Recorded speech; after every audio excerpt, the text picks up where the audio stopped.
Para iniciar esse estudo, nós vamos fazer uma breve retrospectiva histórica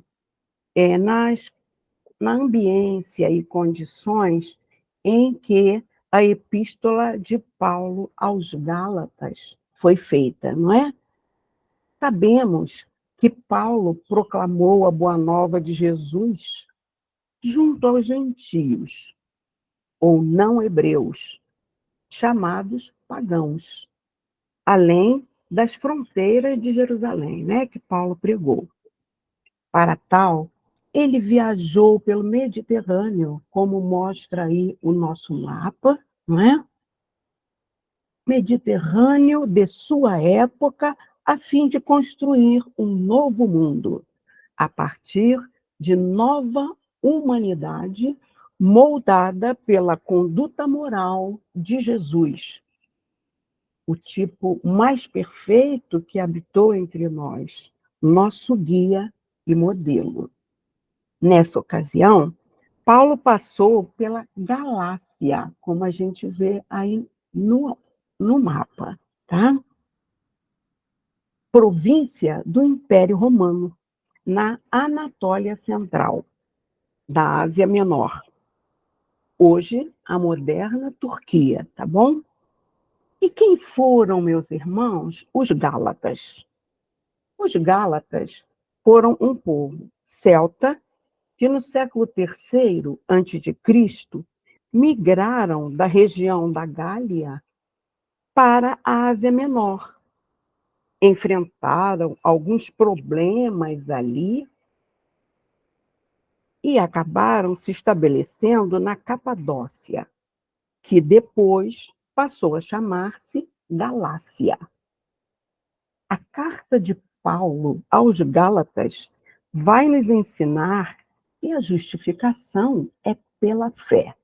Esse é o tema central dela, e não pela lei, obras que determina, entendeu? Como no tempo de Paulo, as leis judaicas, circuncisão, tipo de alimentação, né? Não alimentar-se com a carne de porco, oferendas. Então, assim, Paulo vai trazer uma argumentação clara contra o ensino judaizante dentro do meio cristão na igreja primitiva, de algumas das igrejas que ele tinha plantado naquela região da Galácia, nas cidades de Icônio, Listra, Derba, Antioquia da Psídia. Portanto, a carta dele foi enviada a uma região habitada pelos Gálatas. Né? Cabe esclarecer, meus irmãos, que justificado é um conceito teológico presente no cristianismo que trata da condição do ser humano em relação à justiça de Deus. No capítulo 15 de Atos, é narrado que aconteceu o Concílio de Jerusalém. Foi uma reunião entre os apóstolos para decidir justamente sobre essa questão do ensino judaizante no meio cristão, porque alguns judeus estavam querendo que os gentios que converteram-se se circuncidassem. Outros não. Então havia uma divisão. Uns queriam que eles se circuncidassem, outros não. A decisão do concílio é que não seria necessária a circuncisão, bem como outros hábitos impostos no Antigo Testamento, né, na Torá, lei de Moisés. Então, Paulo, com a sua capacidade de inteligência e poder argumentativo, ele vai se basear na linha do tempo e na razão. Então, ele argumenta que Abraão, aquele citado no Gênesis do Antigo Testamento, pai da fé, o primeiro que acreditou no Deus Uno, não é? viveu antes da lei de Moisés ser criada. E ele foi justificado. Então, ele leva ao entendimento do conceito da fé que ele então passa a argumentar. Porque se foi pela lei que Abraão, se foi pela lei, Abraão não foi justificado. Mas a lei não existia. Então cai por terra isso. E aí ele diz que o Cristo, se fosse assim, por causa de lei, teria vindo em vão. Então, olha que beleza, a gente vai notando os primórdios da fé raciocinada, né? Num homem inteligente, escolhido por Jesus para levar o seu evangelho para aquela região nos tempos primitivos do cristianismo, né? Podemos avaliar que esse relacionamento próximo entre cristianismo e judaísmo trouxe sérias dificuldades, uma vez que o judaísmo, no primeiro século, os gentios eram considerados impuros e o contato com eles era inaceitável, segundo essas leis de Moisés. Assim, na ausência de Paulo, quando ele seguia para outro local, os falsos profetas pregavam que esses gentios que reconheciam o Deus único de Israel e queriam adorá-lo, precisavam se comprometer com o estilo de vida judaica, entendeu? Então, eles queriam implantar na igreja cristianizada, que primeiro eles teriam que fazer o batismo, depois os homens serem circuncidados e deveriam seguir as leis de Moisés, especialmente as leis relativas, não é, à alimentação e às festas, aquelas festividades que o povo judeu tinha, não é? Na realidade, Moisés exerceu a seu tempo e isso eles não raciocinavam. Porque Moisés exerceu tanto o poder temporal quanto o poder espiritual. Ele era um líder temporal a conduzir aquele povo pelo deserto, quando fugiram lá do Egito, e ele precisava, para tal, elaborar leis para poder ter uma direção equilibrada daquele pessoal. Então, eles perceberam que, por exemplo, a ingestão da carne de porco trazia complicações. E a gente sabe, com o avanço científico, que pode até matar por estar contaminada. Imagina em que condições eles assavam essa carne no deserto, né? Então, se comessem ela meio crua, fatalmente a ter consequências sérias para a saúde daquele povo, entendeu? Mas aí foi tudo colocado como lei de Deus. As leis que ele fazia para a condução material, né, junto com as que ele recebeu do alto nos 10 mandamentos. Assim, esses requisitos todos que esses judeus quiseram impor aos gentios era demais para eles, né? Por isso, apesar deles frequentarem as sinagogas e serem amigáveis com os judeus, de uma perspectiva judaica, eram ainda considerados impuros. Ora, Paulo houvera trazido aos gentios que a justiça diante de Deus era conquistada pela fé em Jesus. Libertou-os, assim, do fardo da antiga aliança pregada pelos judeus. Nada de oferendas, nada dessas exterioridades materiais. A mensagem do Cristo libertador era pelo cumprimento do amor. Amar a Deus sobre todas as coisas e ao próximo como a si mesmo. Assim o homem ia caminhar evolutivamente, né, conquistando a paz do seu coração. Com o passar do tempo, o número de gentios começou a superar o número de judeus. Alguns cristãos judeus, então, começaram a ter medo de serem rejeitados pela comunidade judaica. E assim, ensinavam que a justiça diante de Deus era conquistada pela fé em Jesus, mas fazendo as obras da lei criada por Moisés. Assim seguiam orientando nas sinagogas, na ausência de Paulo, e surgiram os judaizantes. Você quer ler para a gente, querido Armando, quem eram os judaizantes? Quem eram os judaizantes?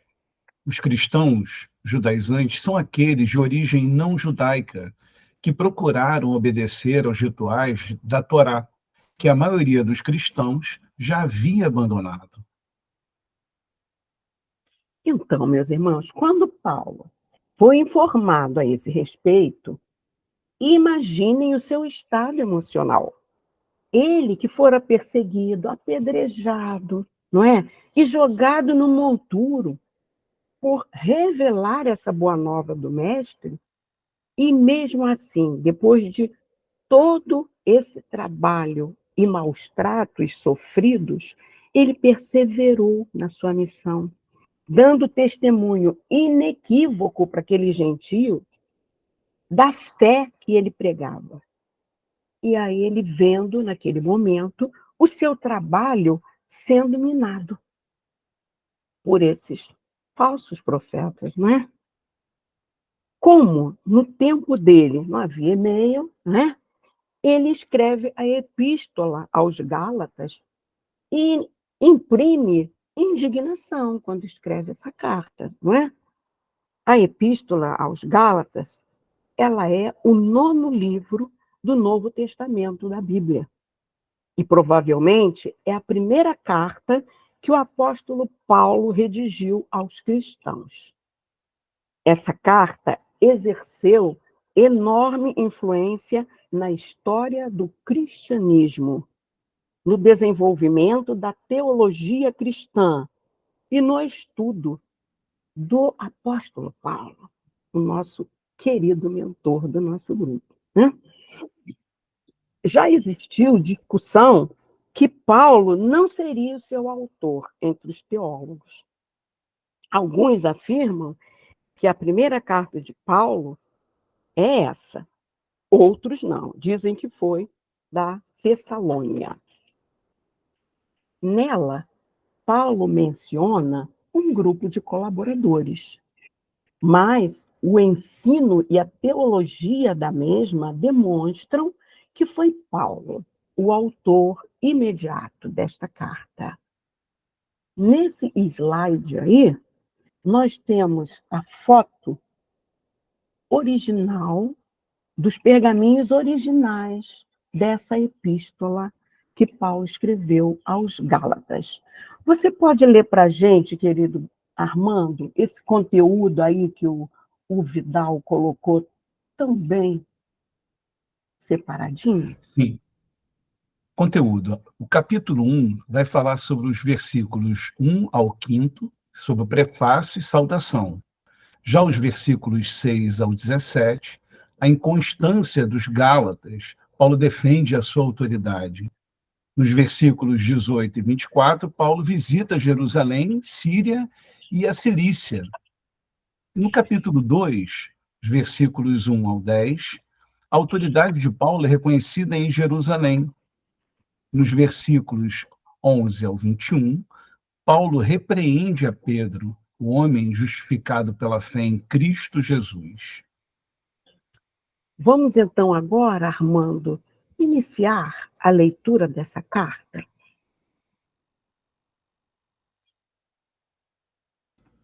Sim. Capítulo 1, item 1.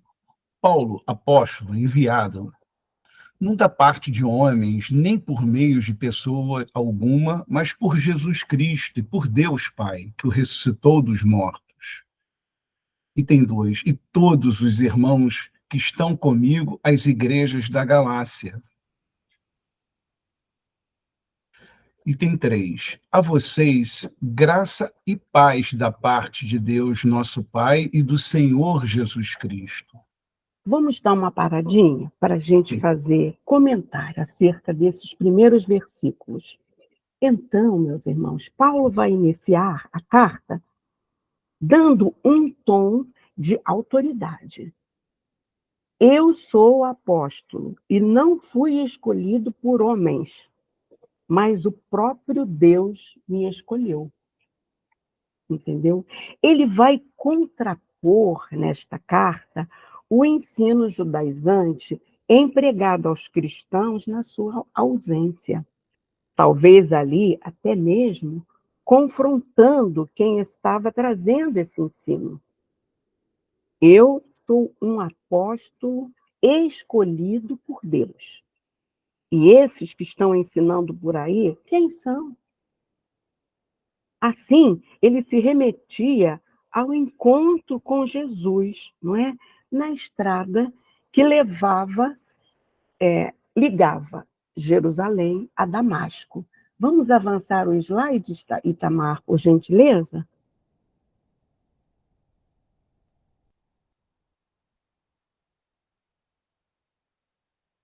Eu vou continuar falando enquanto o Itamar avança. Seja bem-vinda, Cecília.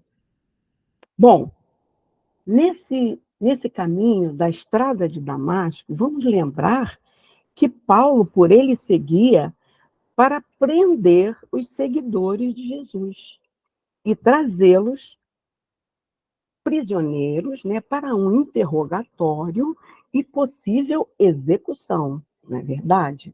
Mas o que aconteceu? Ele é surpreendido, né, quando vê uma luz ofuscante vinda do céu e ele cai por terra quando ele ouve a voz do mestre, não é verdade? Saulo, Saulo, por que me persegues? Ele perguntou, então, porque ele não via Jesus nitidamente, ele via aquela luz intensa. E aí ele falou: Quem és tu, Senhor? E Jesus responde: Eu sou Jesus, a quem tu persegues.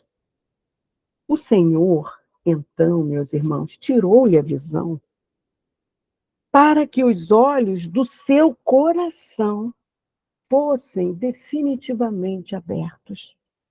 Ele teve a visão recuperada 3 dias depois, guiado pelo próprio Jesus, o judeu convertido, Ananias, a quem ele estava seguindo para prender, foi visitá-lo. E ao se encontrar com o grande perseguidor, após curá-lo da cegueira, que ele ficou cego ali naquele encontro, ele recebeu a confissão de Paulo, não é? Batizou-o, né, com o nome de Paulo, porque até então ele era o fariseu Saulo, judeu, não é? E o introduziu na comunidade cristã de Damasco. No versículo 3, Paulo vai dizer que a graça que ele conquistou, né, ao abraçar o cristianismo traz a paz. E na lei, o que nós o que ela nos traz é a prisão. Prisão de quê, meus irmãos? As práticas de exterioridade, que na realidade não nos transforma. O que nos transforma é nos voltarmos para nós mesmos, para buscarmos a nossa autotransformação. Não é verdade? Bom, vamos avançar para a inconstância dos Gálatas. Você pode ler para nós, Armando?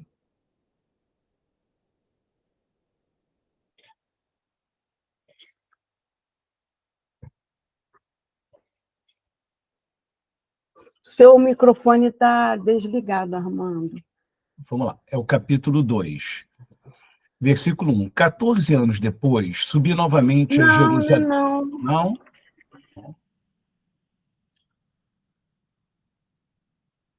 não. Espera aí.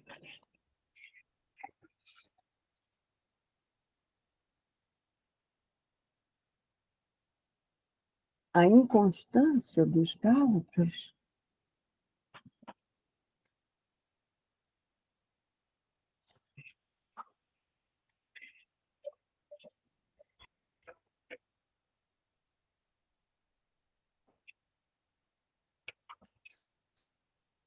A vocês a graça. É porque nós paramos ali, Norminha. Tá A vocês, confuso. graças à paz da... Vamos ler o item 6. O item 6. Tá bom. O item 6. Admiro-me de que vocês estejam abandonando tão rapidamente aquele que o chamou pela graça de Cristo para seguirem outro evangelho. Então, nesse versículo, Paulo mostra sua indignação com os membros das igrejas fundadas por ele ali na Galácia. Como eles conseguiram, depois de receberem dele o ensino do evangelho da graça, passarem para o ensino judaizante. Nesta carta, não vemos nenhum elogio, não é? Já nas outras cartas de Paulo, há elogios. Ele traça, assim, observações como os seus membros perseveram em tempos difíceis, da fé que possuem, do amor em algumas igrejas. Agora, com Paulo, nós aprendemos que a nossa justificação é pela fé somente, não é? Para tal, não interessa se você é circuncidado ou não, ou que tipo de comida você ingere. Entendeu? Então, vamos avançar agora, Armando, para os versículos 13 e 14.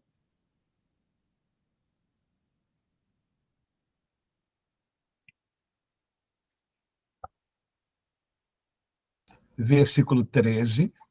Vocês ouviram qual foi o meu procedimento no judaísmo, como perseguia com violência a igreja de Deus, procurando destruí-la.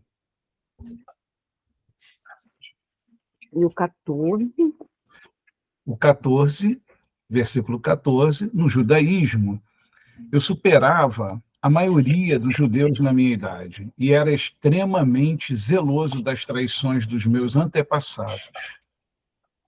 Então, o Paulo, ele aqui está reforçando o que, com certeza, ao evangelizar esses gentios, ele já havia dado seu testemunho, não é? E aqui ele está reiterando. Como judeu, ele fora seguidor da lei, não é? Fora aluno de Gamaliel, importante fariseu. Ele sabia, conhecia, guardava as leis com zelo, levava a lei a sério, tanto que ele foi o perseguidor dos cristãos da igreja primitiva.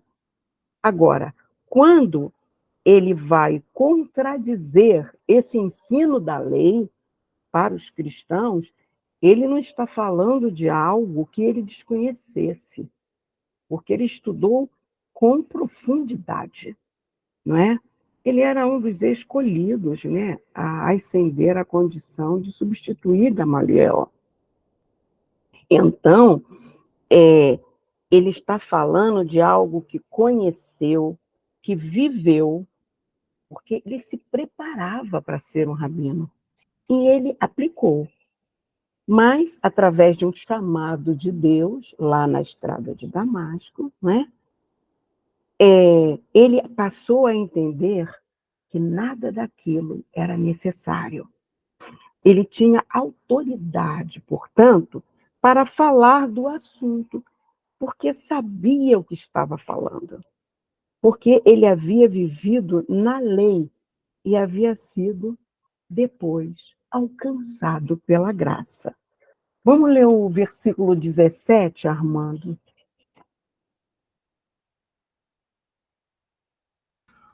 Versículo 17. Tampouco subi a Jerusalém para ver os que já eram apóstolos antes de mim, mas de imediato parti para a Arábia e tornei a voltar a Damasco.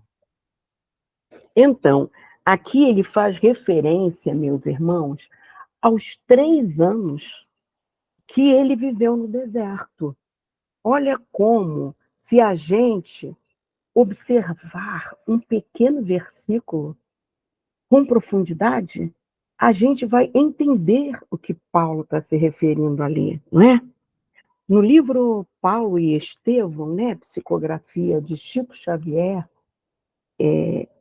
pelo Espírito Emmanuel, ele vai nos esclarecer acerca de Paulo, retratando não apenas como Paulo santificado, glorificado pela história do cristianismo, mas o Paulo do dia a dia, que militou, que lutou a cada dia para renovar-se, para melhor servir com Jesus, por anos e anos de intensos esforços na jornada espiritual desse coração. Aí acompanhamos mais do que as viagens físicas nesse livro, pelos caminhos materiais, mas a jornada espiritual do coração de Paulo e o quanto ele andou para superar a vaidade, o orgulho, as desilusões do passado. Quando ali, naquele deserto, no oásis de Dan, logo após sua conversão, ele levantava todos os dias, sem saber muito ao certo o que seria o futuro, o que Jesus esperava dele, mas confiando no amor de Jesus. Assim, ele levantava, fazia o trabalho no tear, né? Estudava, olhando, observando a natureza, conversando com Áquila e Prisca, um casal que logo ele descobriu que ali estava meio em decorrência dos seus próprios equívocos, porque ele havia perseguido a família de Áquila. Assim, ele lida com o remorso. Foi um profundo teste de humildade, de paciência e de perseverança por 3 anos. Entendeu? Agora, vamos avançar, Armando. Vamos. Paulo vai a Jerusalém. O versículo 18. Depois de 3 anos, Uhum. subi a Jerusalém para conhecer Paulo pessoalmente. E estive com ele 15 dias. Sim, pode continuar. 19. Não vi nenhum dos outros apóstolos, a não ser Tiago, irmão do Senhor. Prontinho. Avança. Vamos fazer uma consideração assim, aqui. Olha, ele passa por Jerusalém e ele vai, por orientação de Pedro, de volta para a sua terra natal, Tarso, em função das dificuldades que ele enfrentaria, não é, ali em Jerusalém, por ser um ex-rabino, outrora perseguidor, né? Agora, quando ele chega em Tarso, ele lida com seu pai, que não o compreende, e fica mais 3 anos ali com os conterrâneos dele. As pessoas não conseguiam entender toda aquela modificação. Ele convive com tudo aquilo no exercício contra qualquer vaidade, orgulho, que perseverança e humildade, com perseverança e humildade. E movido por essa transformação e firmeza de propósitos, aí sim, ele vai pregar aos gentios na companhia de Barnabé. Esse irmão que vendera suas terras, doando dinheiro para a igreja de Jerusalém.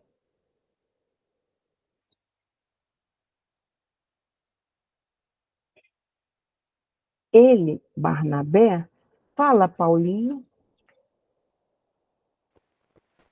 Foi enorme. O texto é Oi, tão querido. rico que tem duas palavrinhas aí que o Armando falou. Tiago, apóstolo, irmão de Jesus. Né? E aí a gente vai aprofundando, né? Jesus não Aham. teve irmãos por parte de Maria, mas Uhum. José já tinha tido filho, já tinha sido um homem casado. Então esses irmãos eram possivelmente advindos dos casamentos anteriores de José. Cada um. Certamente, né, Paulinho? Certamente. Então, para a gente esclarecer um pouco sobre Barnabé, ele fora muito corajoso, não é? Ao levar Paulo quando regressou a Jerusalém, depois de sua conversão. Por quê? Por onde passava, ele ouvia: aquele que antes perseguia, agora prega, né? E davam glória a Deus. Então, por que que o Barnabé foi corajoso? O pessoal lá tinha medo dele, né? Então, ele investiu. Ele provavelmente fora companheiro de Saulo de Tarso enquanto alunos de Gamaliel, entendeu? Vamos avançar para o capítulo 2, Armando. Pode ler, por Sim. gentileza. Capítulo 2, versículo 1. 14 anos depois, subi novamente a Jerusalém, dessa vez com Barnabé, levando também Tito comigo. O versículo 2. Fui para lá por causa de uma revelação e expus diante deles o evangelho que prego entre os gentios, fazendo, porém, em particular, os que pareciam mais influentes, para não correr ou ter corrido em vão. Isso aí. Versículo Então, 3. vamos. Pode falar, pode falar. Mas nem mesmo Tito, que estava comigo, foi obrigado a circuncidar-se, apesar de ser grego. Então, vamos traçar alguns comentários. Paulo, ele continua falando um pouco mais sobre a justificação pela fé e não pelas obras, pela lei. É importante a gente observar que a carta era corrida, meus irmãos, que essa divisão em capítulos, não é? Foi feita pela igreja para facilitar o entendimento do estudo da mesma. Assim, vocês vão perceber que ele termina, quando terminar o capítulo 2, ele vai fazendo já a introdução do capítulo 3, tá bom? Bom, nesses versículos 1 e 2, Paulo narra a viagem que fez para Jerusalém, mas esta não é a primeira nem a segunda viagem, porque a primeira viagem foi marcada pela coragem e humildade de Barnabé, quando ele apresenta Paulo aos apóstolos, uma vez que a igreja tinha medo do Paulo perseguidor dos cristãos, que mandou lapidar, não é? Estava muito viva na memória daqueles cristãos de Jerusalém a lapidação de Gesiel, o Estevão, né? A segunda viagem com Barnabé foi feita para suprir as necessidades de Jerusalém. Vocês perguntariam, então, quem foi o Barnabé, né? Foi um dos primeiros cristãos mencionados no Novo Testamento judeu. Ele era natural de Chipre, né? Possuía terras e vendeu-as para doar o dinheiro para a igreja de Jerusalém. Entendeu? Quando Paulo regressou a Jerusalém, depois de sua conversão, Barnabé, então, o levou até os apóstolos, e é possível, como eu falei para vocês, que eles tenham estudado juntos na escola de Gamaliel, né? Professor de Paulo, maravilhoso. Esta viagem que Paulo narra nesse capítulo 2, alguns teólogos acreditam que seja a de Atos 15, aquela lá onde foi realizado o Concílio de Jerusalém, em que os apóstolos, após ouvirem Paulo expor o que pregava, validaram o evangelho que ele pregava como verdadeiro. Então, Jesus havia dado o evangelho para os apóstolos que ali pregavam aos judeus. E ele deu o mesmo evangelho para Paulo, mas que pregava aos gentios. Os judeus tiveram essa comunicação diretamente com Jesus, conviveram com o Mestre, esses primeiros apóstolos. E Paulo não é? Mas ele recebeu os apontamentos e dali ele passou a se dedicar e certamente fora muito inspirado, porque, pelo que a gente sabe lá do livro Paulo e Estevão, o próprio Gesiel passou a inspirá-lo, não é?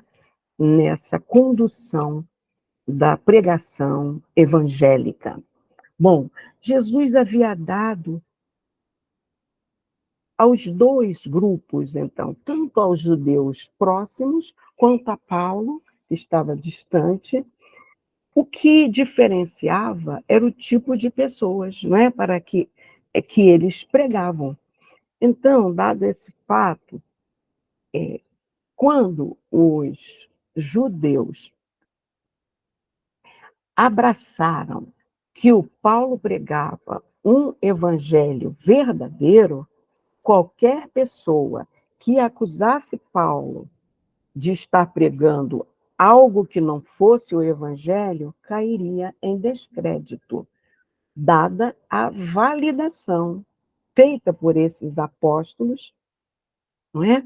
Então, Paulo também disse que fizera aquilo para que não tivesse correndo em vão.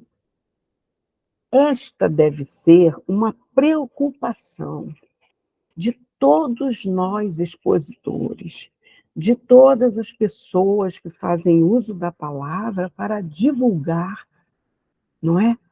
O evangelho do Mestre. Precisamos vigiar para estarmos sempre, sempre em comunhão com Deus. Entendeu? Nunca fugir disso. Nunca inventar diferenças. Vamos avançar lendo do versículo 3 até o 9, tá, Armando? Seu microfone está desligado.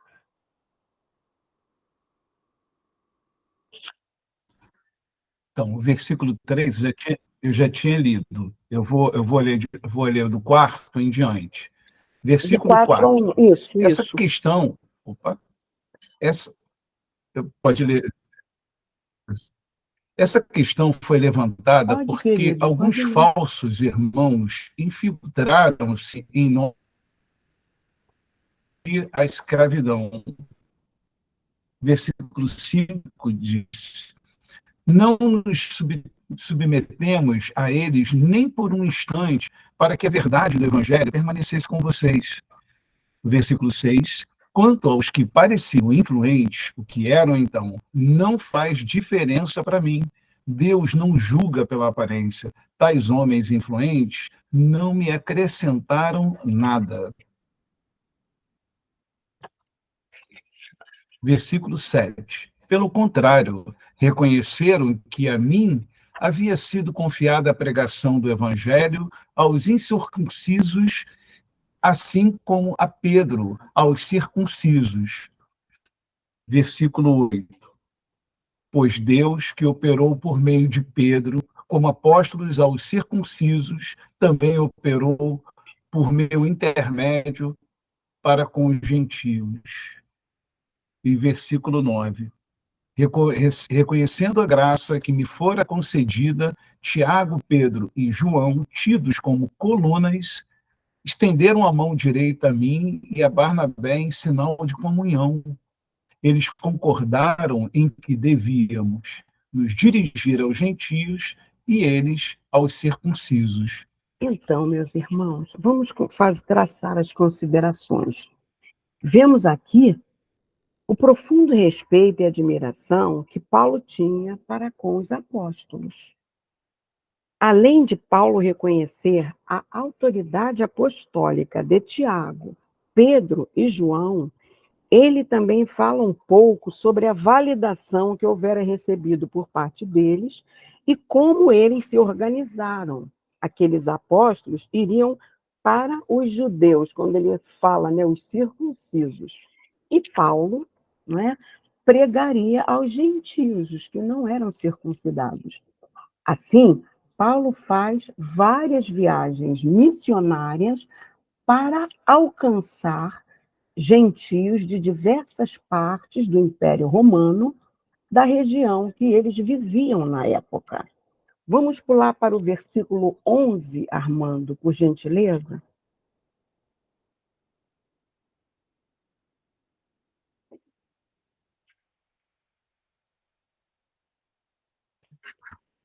Seu microfone está desligado, Armando.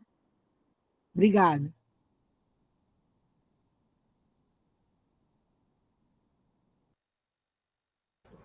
Agora ficou legal. Versículo 11. Quando, porém, Pedro veio a Antioquia, enfrentei-o face a face por sua atitude condenável. Então, vamos traçar as considerações necessárias aqui. Embora Paulo honrasse a importância daqueles apóstolos, nós vamos constatar que na mesma carta, nesse versículo 11, ele repreende Pedro, que ele apontou antes como coluna do cristianismo, entendeu? Com isso, ele nos ensina o quê? Que devemos, sim, honrar as pessoas que nos ministram o evangelho, reconhecendo que Deus as enviou e, ao mesmo tempo, reconhecer que elas não são perfeitas, são passíveis de errar, de falhar. Às vezes, eu não vou concordar com algo que elas possam fazer, mas devemos exercer a caridade como entendia Jesus, com amor no nosso coração, benevolência para com todos, indulgência para as imperfeições dos outros, afinal, todos somos imperfeitos e precisamos de indulgência, e perdão das ofensas, entendeu? Pedro, nesse caso, ele vinha se alimentando com os gentios, estava em comunhão com eles. Porém, quando chegaram os judeus cristãos, ele se afasta e começa a caminhar só com esses judeus, entendeu? Como se ele tivesse dizendo o contrário que o Concílio de Jerusalém acertou, que não era certo caminhar nem comer com os gentios. Então, para os judeus, os gentios eram impuros. Os judeus se alimentam com quem eles têm comunhão. Eles não entravam nas casas dos gentios, que eles consideravam impuros. Então, mas quando a igreja é estabelecida e Pedro tem a visão do que é puro, do que é impuro, essa barreira acaba. Tanto que os apóstolos vão ministrar para os gentios, inclusive Pedro ministrou um pouco aos gentios. Então, a proibição para comer com os gentios acabara. Mas Pedro, que estava fazendo isso com a chegada dos judeus cristãos, afasta-se dos gentios. E por isso é que Paulo repreende. E com isso ele nos ensina, ele reitera que não podemos fazer diferenças no tratamento de umas pessoas para com outras. Jesus sintetizou os 10 mandamentos em amar a Deus sobre todas as coisas e ao próximo como a si mesmo. Então, quando nos afastamos dessa regra de amor do nosso mestre, quando segregamos as pessoas, seja por raça, por religião, quando fazemos comparações negativas, quando humilhamos, quando não respeitamos as escolhas do nosso irmão, quando somos homofóbicos, a gente está esquecido que Deus é o Deus dos judeus, dos gentios, de todos nós. Entendeu? Então, nós precisamos vigiar para não nos moldarmos pelos padrões que as pessoas estabelecem. Exemplo, meus irmãos, houve uma época aqui no Brasil que uma mulher desquitada, ela era meio que execrada socialmente, não é verdade? Porque havia um padrão resistente ao progresso social que possibilitava à mulher sair de uma união infeliz. Aqueles judeus convertidos, eles estabeleceram um padrão. Tinha que haver circuncisão, não comer carne de porco, entendeu? Uma série deles, né? E carregavam esse velho padrão para a nova vida que tinham com Cristo. E Pedro, naquele momento, fez isso, quando resolve caminhar com os judeus cristãos que chegaram. Ele moldou-se pelo padrão deles. O nosso padrão não é estabelecido pelas pessoas. A nossa consciência sempre nos sinaliza a luz do nosso Pai, que habita em nós. A gente sabe quando está fazendo a coisa equivocada. Daí o vigiar e orar de Jesus. Vamos ler o item 16, Armando?